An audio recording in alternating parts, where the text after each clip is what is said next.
Hello बच्चों, let's read the question. Question says tangent at a point P1 other than 0 0 on the curve y is equal to x cube meets the curve again at P2. The tangent at P2 meets the curve at P3 and so on. Show that abscissa of P1, P2, P3 up to so on, Pn form a GP. Also find the ratio of area of triangle P1, P2, P3 divided by area of triangle P2, P3, P4. First we see the key concept. किसी भी sequence, कोई भी sequence है A1, A2, A3 up to so on are in GP. किसी भी sequence को हम कहेंगे कि वो ज्योमेट्रिक प्रोग्रेशन में है इफ एंड ओनली इफ दो कंजुगेटिव टर्म्स के बीच का कॉमन जो रेशो है वो सेम चले, यानी A2 बाय A1 इक्वल हो A3 by A2 is equal to up to so on AN divided by AN minus 1. ये कॉमन रेशो, इसको हम R से नॉर्मली रिप्रेजेंट करते हैं. This is common ratio. हम यहाँ एक और इम्पॉर्टेंट रिजल्ट देखेंगे, यूज करेंगे. इफ A जिसके कोऑर्डिनेट्स हैं x1, y1, B जिसके कोऑर्डिनेट है x2, y2 and C having coordinate x3, y3 are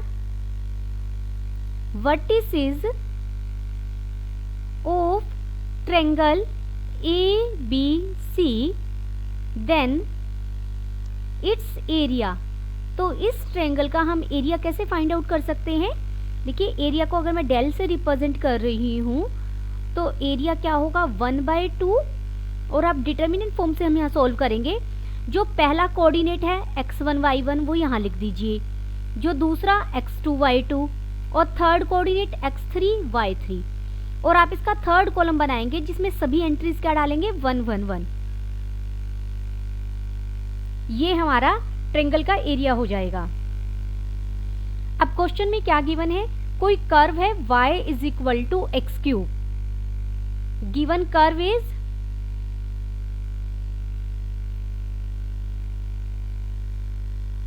इस पर कोई पॉइंट है P1.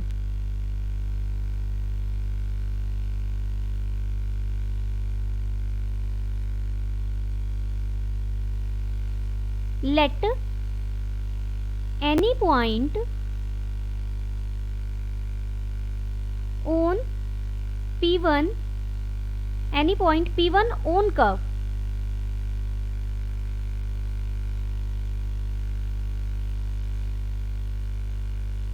On this curve, इस कर्व को मैं इक्वेशन 1 कह रही हूँ. On इक्वेशन फर्स्ट इज, अगर मैं x कोऑर्डिनेट h लूंगी, मान लीजिए x को मैंने यहाँ h लिया तो y क्या बन जाएगा h क्यूब, क्योंकि इस पॉइंट पर इस कर्व पर है तो ये पॉइंट इस कर्व की इक्वेशन को सेटिस्फाई करेगा. तो जो P1 पॉइंट है वो हमने क्या लिया h क्यूब. अब देखिए y x क्यूब के इक्वल है तो dy बाई dx क्या हो जाएगा? dy बाई dx हो जाएगा आपका 3x स्क्वेयर. और पर्टिकुलर अगर मैं dy by dx find out करूं इस पॉइंट P1 पर, क्योंकि dy बाई dx हमारा क्या रिप्रेजेंट करता है? Slope of tangent. तो स्लोप ऑफ टेंजेंट हमें कितना मिल जाएगा? x की जगह हम h पुट कर देंगे तो ये 3h स्क्वेयर बन जाएगा. Therefore, equation of tangent at P1. जो P1 पर है वो टेंजेंट की इक्वेशन क्या बनेगी? y minus y1. y1 हमारा y क्या कोऑर्डिनेट है? h क्यूब, क्योंकि P1 पर फाइंड आउट कर रहे हैं हम, is equal to slope. Slope क्या है यहाँ पर? 3h square into x minus x1. x1 coordinate क्या है? h. क्योंकि किसी भी लाइन की इक्वेशन निकालनी हो तो हमारे पास फॉर्मूला होता है y minus y1 is equal to m into x minus x1. x1 y1 वो पॉइंट है जिससे वो लाइन पास कर रही है और m उस लाइन का स्लोप होता है. इसी का यूज किया, ये हमारी इक्वेशन ऑफ टेंजेंट आ गई. अब स्टेटमेंट में बोला गया कोई कर्व है, मान लीजिए इस तरीके से कोई भी कर्व है, ये थोड़ा मैं ऐसे ले लेती हूँ, इसका कोई पॉइंट P1 है, इस P पॉइंट पर जो मैंने टेंजेंट ली है वो कर्व को P2 पॉइंट पे मीट कर रही है, इस P2 पॉइंट पे मीट कर रही है, और P2 से जो आपने टेंजेंट ली है वो कर्व को, अगेन मान लीजिए कर्व ऐसे है कुछ, कर्व को P3 पॉइंट पे मीट कर रही है।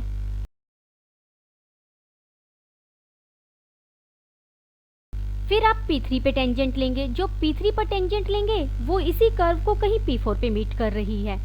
अब इस कर्व की इक्वेशन मैंने क्या ली है, y = x³ हमें दी गई है, P1 के कोऑर्डिनेट मैंने लिए हैं h, h³, तो जो P1 से टेंजेंट ड्रॉ की है ये उस लाइन की इक्वेशन आ गई, इसे मैं इक्वेशन स्टार से रिप्रेजेंट कर रहे हैं।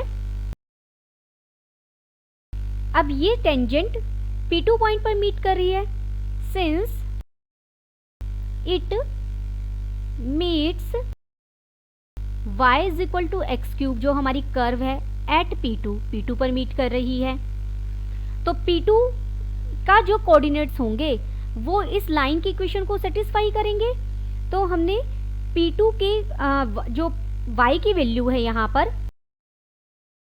y की वैल्यू क्या है, x³, y किसके इक्वल है, x³, वो इक्वेशन स्टार में पुट कर दिया। On putting y = x³ in equation star, अगर y की जगह मैं x³ रखूंगी तो इक्वेशन देखिए क्या है, यहाँ y - h³ था और y की जगह मैंने क्या रख दिया, x³, तो ये इक्वेशन क्या बन जाएगी, x³ -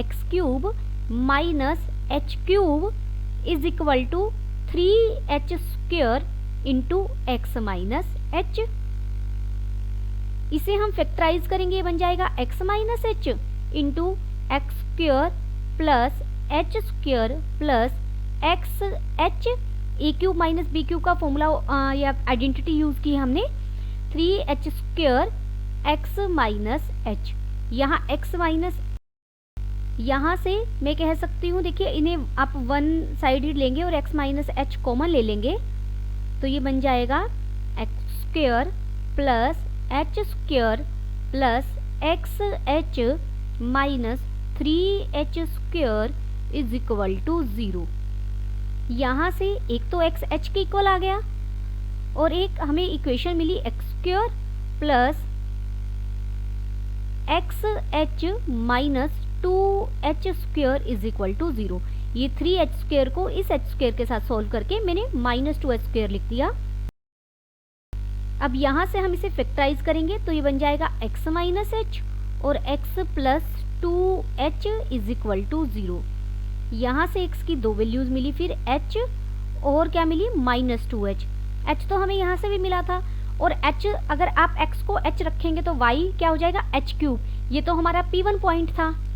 अगर यहाँ मैं x को h रखती हूँ तो y कितना मिलेगा बच्चे, y है x³, तो y मिला h³, तो हमें क्या पॉइंट मिला, h, h³, और लेकिन ये तो हमारा पॉइंट P1 था। अब P1 से डिफरेंट पॉइंट निकालना है तो डेफिनेटली मुझे x को क्या लेना पड़ेगा, -2h लेना पड़ेगा। Therefore x = -2h is the point P2। This implies अगर x को -2h रखेंगे तो y कोऑर्डिनेट क्या मिलेगा हमें, -2h³ हो जाएगा, यानी -8h³। Therefore पॉइंट P2, यहाँ आप कह सकते हो जो x - 2h है वो इज द एब्सिसा। एब्सिसा होता है x कोऑर्डिनेट, x कोऑर्डिनेट के लिए हम वर्ड यूज करते हैं ये ऑफ पॉइंट P2। तो पॉइंट P2 पूरा क्या मिला मुझे, -2h मिला और y कोऑर्डिनेट मिला -8h³, तो हमें ये पॉइंट P2 भी मिल गया। अब P2 से हमें टेंजेंट ड्रॉ करनी है, again tangent at P2 is, अब P2 से जो हम टेंजेंट लेंगे वो क्या हो जाएगी हमारी, y माइनस, y कोऑर्डिनेट क्या है यहाँ पर, -8h³, तो ये प्लस हो जाएगा 8h³ इज इक्वल टू, अब यहाँ हमें क्या चाहिए, स्लोप चाहिए। देखिए स्लोप के लिए ये हो जाएगा स्लोप y, हमारा स्लोप क्या था dy बाई डी एक्स, हमें मिला था 3x²। अब P2 पॉइंट पर अगर मैं स्लोप फाइंड आउट करूंगी तो 3 और x की वैल्यू क्या है P2 पॉइंट के लिए -2h का स्क्वायर, तो ये P2 पॉइंट के लिए स्लोप हो जाएगा। ठीक है, तो यहाँ ये हो जाएगा 3 into -2h² x minus x1 यानी x प्लस 2h हो जाएगा ये। इट मीट्स, ये फिर y is equal to x³ curve को कहाँ मीट कर रहा है, एट P3 पर, ये जो टेंजेंट है। दिस इम्प्लाइज, अब y की जगह फिर हम x³ रखेंगे तो इक्वेशन बन जाएगी x³ plus 8h³ is equal to 12h² into x plus 2h। This implies, यहाँ से हम सोल्व करेंगे तो हमें इक्वेशन मिलेगी x² minus 2hx minus 8h² is equal to 0। This implies, यहाँ से हमें x मिला, एक तो 2h मिलेगा, -2h मिलेगा, और एक हमें पॉइंट मिला 4h, ये इसके फैक्टर बनेंगे। और x की वैल्यू एक तो मिली -2h और एक वैल्यू क्या मिली 4h। देखिए -2h रखेंगे तो P2 पॉइंट ही मिलेगा, लेकिन हम किस पॉइंट की बात कर रहे हैं, P3 पॉइंट की बात कर रहे हैं। देयरफॉर जो पॉइंट P3 है वो क्या हो जाएगा, P3 इज x कोऑर्डिनेट होगा 4h और y कोऑर्डिनेट्स का क्यूब हो जाएगा यानी 64h³। ये हमें पॉइंट P3 मिल गया। अब आप P3 से जो टेंजेंट ड्रॉ होगी वो उसकी इक्वेशन निकालेंगे और वहां से पॉइंट P4 फाइंड आउट कर सकते हैं।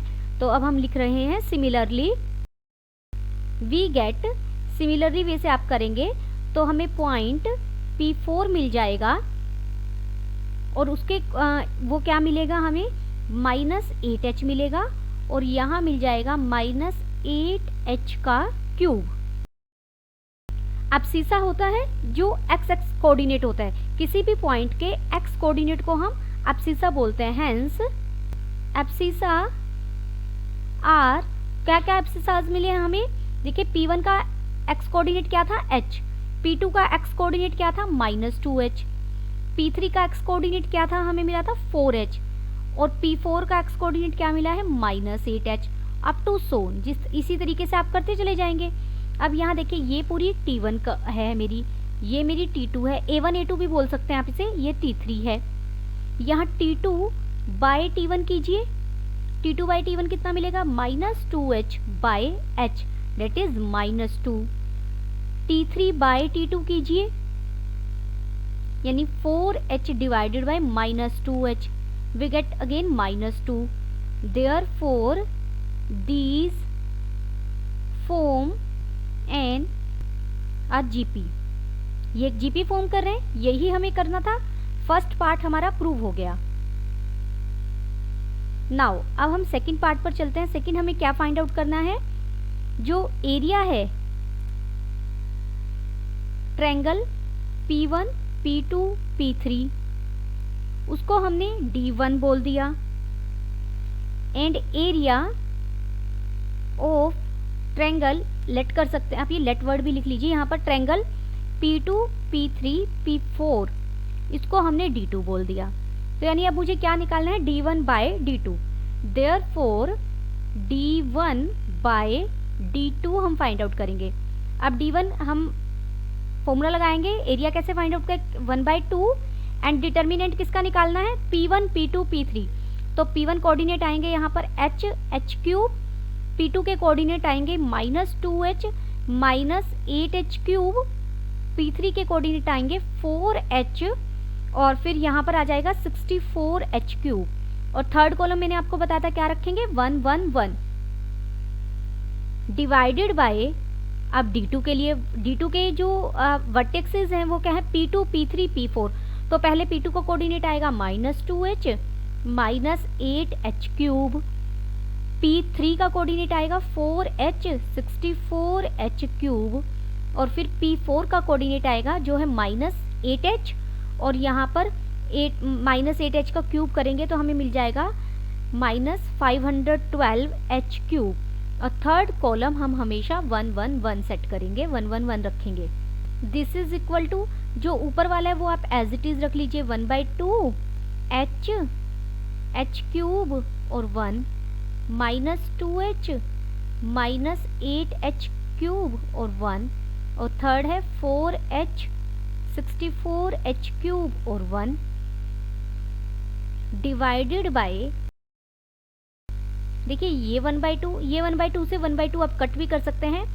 अब जो पहला कॉलम है यहां से मैं -2h कॉमन ले सकती हूँ, सिर्फ आप -2 कॉमन लीजिए क्योंकि h बच जाएगा। -2 अगर हम कॉमन ले लें और यहाँ से मैं -8 कॉमन ले लूँ, यानी ब्रैकेट में यहाँ लिख देते हैं taking common -2 and -8 from C1 and C2 respectively from denominator. हमने डिनोमिनेटर में लिया है ऐसा, जब हम कॉमन लेंगे तो -2 बाहर आ गया और -8 बाहर आ गया। जो अंदर बचा वो क्या बच गया, देखिए -2 कॉमन लेने के बाद h बचा, यहाँ पर 2h बचा और यहाँ 4h बच गया। ये नेगेटिव हो जाएगा क्योंकि हमने माइनस भी बाहर कॉमन लिया है। यहाँ पर हमारा h क्यूब बचा, यहाँ पर -8h क्यूब बचा और यहाँ 64h क्यूब बचा, और ये थर्ड कॉलम हमारा एज इट इज 1 1 1। अब ये देखिए दोनों डिटर्मिनेंट्स की फॉर्म बिल्कुल सेम है,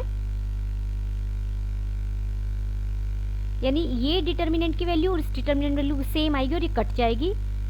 1/2 से 1/2 कट जाएगा, ये माइनस माइनस प्लस हो जाएंगे और यहाँ न्यूमरेटर में 1 बचा है। देयरफॉर जो d1/d2 है वो हमें कितना मिल गया, 1/16। हमें रेशियो ही फाइंड आउट करना था। Therefore abscissas of points P1, P2, P3, up to so on are in GP and ratio जो एरिया है, एरियाज का रेशियो है area of triangle P1, P2, P3 divided by area of triangle P2, P3, P4 is equal to 1/16. Hence we proved that abscissas of points P1, P2, P3 up to so on are in GP, and area of triangle P1, P2, P3 divided by area of triangle P2, P3, P4 is equal to 1/16. Hope you understood it well. Best of luck.